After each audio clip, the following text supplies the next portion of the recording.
Capítulo 3, versículo 7 y luego en el 21, hermano.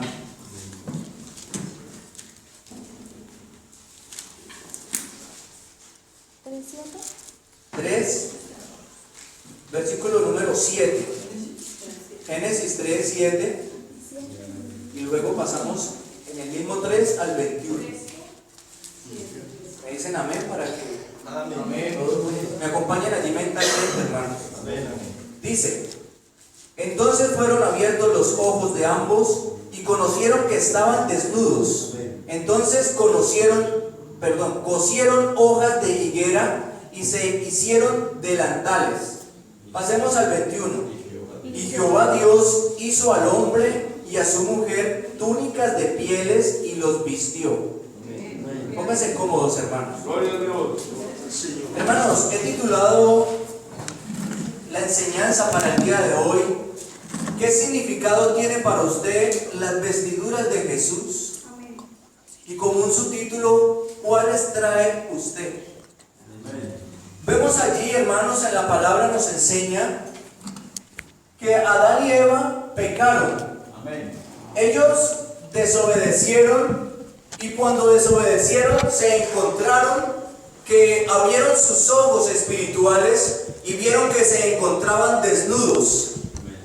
Dice la palabra que ellos buscaron hojas y cosieron para ellos vestidos. Y nos enseña la palabra de Dios que Dios mismo hizo para ellos vestido y les cubrió, porque ellos se encontraban en pecado. Para ellos el verse desnudos ya era un pecado muy grande, pero el Señor les cubrió y así ellos podían sentirse un poco mejor, por decirlo, un poco mejor cuanto a que habían pecado y se estaban cubriendo. Entonces tomemos estos vestidos como símbolo del pecado que ellos habían cometido, porque el ser humano desde el principio traía su naturaleza pecaminosa. Hermanos, y yo quiero que toquemos el tema de las vestiduras de Jesús, porque quiero que profundicemos y miremos qué tanto valor tienen las vestiduras del Señor para cada uno de nosotros. El Señor, desde que llega al mundo y se hace hombre, comienza a cargar nuestras culpas, porque cuando Él se humana, comienza a vestirse, comienza Él a llevar en sí un vestido humilde, pero que es un vestido que desde atrás ya traía una culpa. Entonces el Señor se viste y desde un principio comienza a llevar nuestras culpas. El Señor es tan perfecto que Él se vuelve humano y comienza a cargar un vestido y comienza a cargar nuestras culpas. Vamos a ver aquí, hermanos, en San Lucas 23 nos enseña: entonces Herodes con sus soldados le menospreció y escarneció vistiéndole de una ropa espléndida, y volvió a enviarle a Pilato. Nos encontramos con que el Señor lo han capturado y lo han llevado ante la presencia de Pilato, y él no encontraba culpa en este hombre. Pero entonces, cuando él escuchaba que gritaban Galileo, se dio cuenta de que Jesús pertenecía a otro lugar. Entonces lo remitió a Herodes, que estaba de rey en ese lugar. Cuando Herodes vio que los soldados traían a Jesús, él se alegró en su corazón, porque había escuchado de tantos prodigios, de tantas maravillas y milagros que Jesús había hecho. Herodes quería ver que Jesús en su presencia hiciera algo grande y maravilloso. Herodes anhelaba ver algo sobrenatural que el Señor Jesús hiciera delante de él, pero él le hacía muchas preguntas y Jesús nada le respondía. Esto llevó a que Herodes sintiera gran ira y vistió a Jesús, le puso un atuendo de rey, le puso unas vestimentas que tiendo yo a imaginarme con muchas alhajas, joyas y cosas muy caras que vestían los reyes en ese entonces. Lo visten a Jesús como rey para reírse de él. Y entonces podemos pensar allí que el Señor, vestido rey, y Herodes sin saberlo, vistió al Rey de Reyes y Señor de Señores. Y entonces vemos que Jesús, siendo rey y con esos vestidos de un gran rey, sigue siendo humilde, porque el Señor siempre fue humilde. Herodes envía de nuevo a Pilato, porque pues él no halló allí lo que él deseaba ver, y lo mandó donde Pilato de nuevo. El Señor obra de tantas maneras, hermanos, que la palabra nos enseña que en este hecho que estaba ocurriendo, Herodes y Pilatos eran enemigos, y por este hecho ellos volvieron a tener amistad. O sea que el Señor obra de muchas maneras, y incluso a veces nosotros no nos damos de cuenta.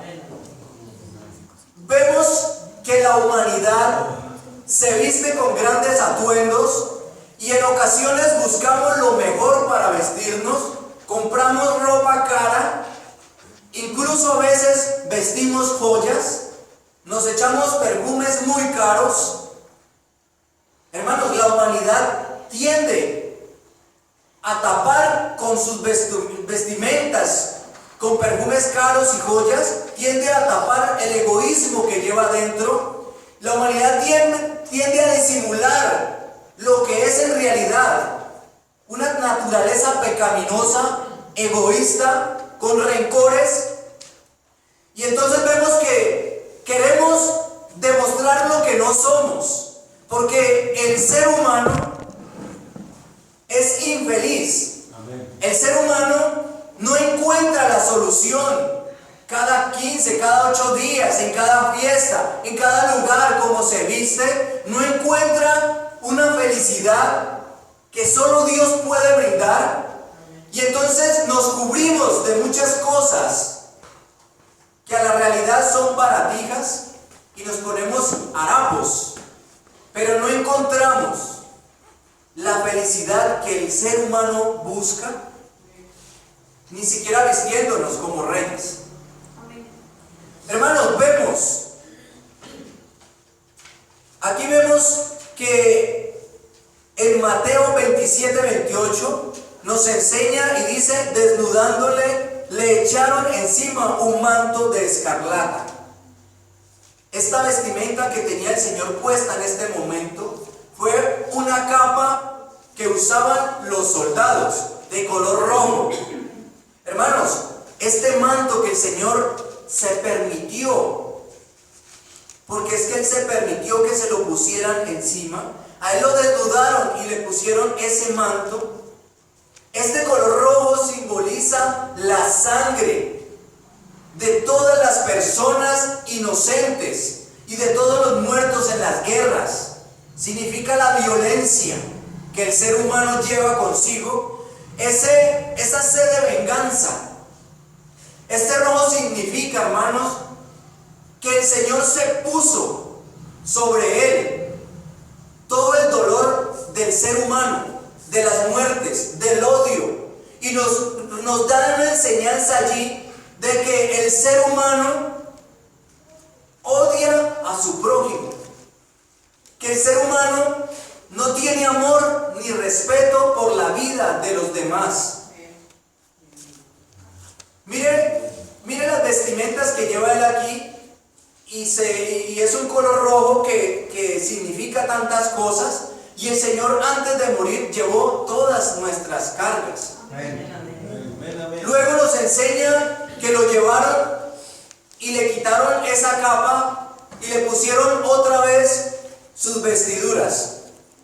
Hermanos, una vestidura que desde que Él se llegó a la tierra fue hecha por seres humanos, una vestidura humilde, una vestidura que lo hizo el mismo ser humano y Él la llevaba, una vestidura tan humilde la vez el Señor hacía prodigios, milagros, maravillas, llevando esta vestidura.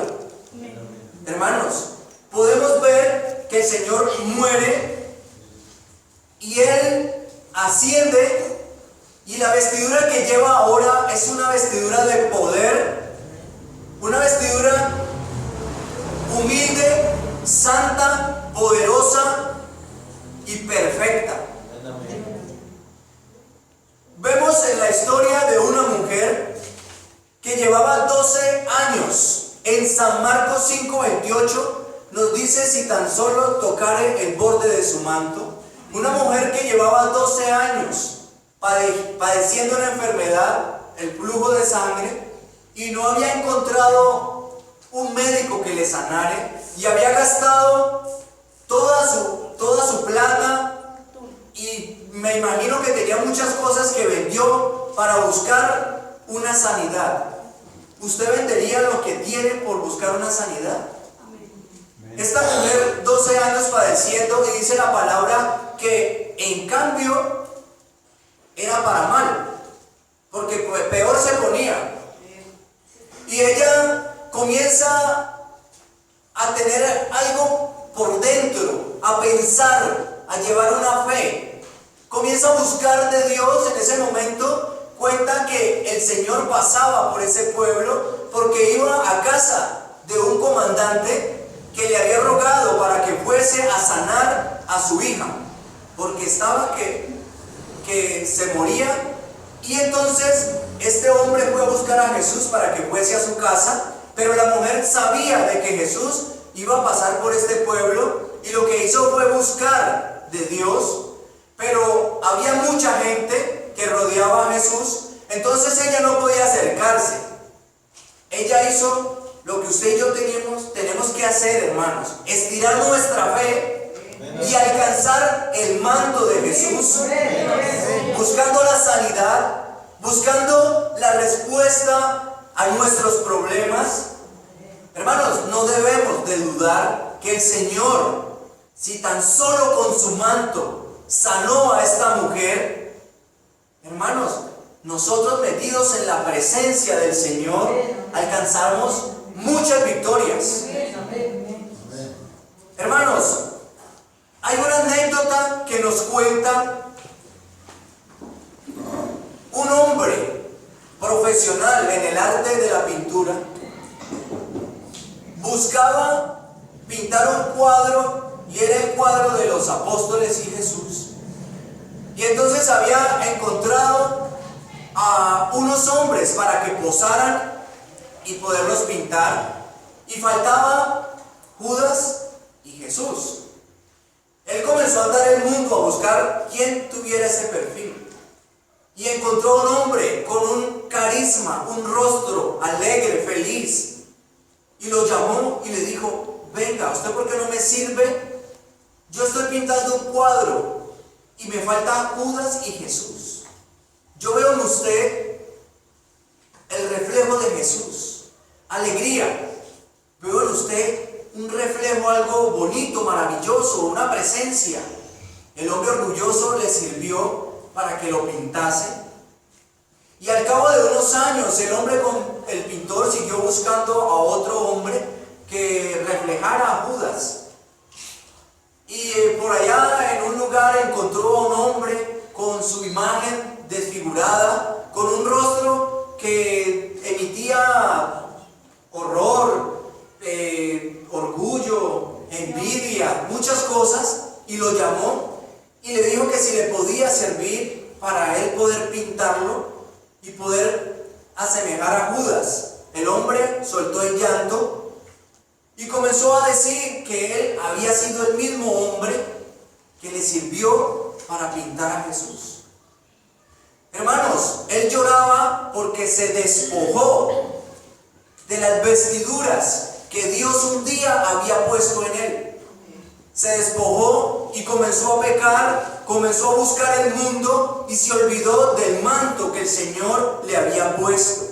La palabra de Dios nos enseña: despojados del viejo hombre y revestidos. Amén. revestidos. Mire, el Señor le enseña que hay que revestirse, porque ya revestirse es volverse a vestir. Le dice, revestidos del nuevo hombre en Cristo Jesús. Hermanos, el Señor está llamando hoy para que busquemos la presencia de Dios, para que borremos de nuestro vestido las manchas, para que comencemos a llenarnos de su presencia y que estas vestiduras, hermanos, sean blancas. Tenemos que ponernos en cuentas con el Señor, tenemos que buscar otra vez y poner nuestras vestiduras blancas, resplandecientes. Hermanos, yo les invito para que si alguno siente buscar de la presencia de Dios, su sangre en esta noche, su sangre se está derramando para limpiarnos. En esta noche el Señor está esperando a alguno que quiera buscar de Él. Si usted lo desea, hermano, puede pasar acá adelante, al lugar santísimo, delante de la presencia del Señor, y podemos actualizarnos, podemos renovarnos en la presencia del Señor. Si usted quiere, hermano, puede pasar y oramos todos unidos para que el Señor vuelva a limpiar nuestros vestidos. Gloria a Dios. Iglesia del Señor, vamos a ponernos en pie, vamos a orar por nuestros hermanos, vamos a orar y a pedir para que el Señor limpie esta iglesia poderosa, para que el Señor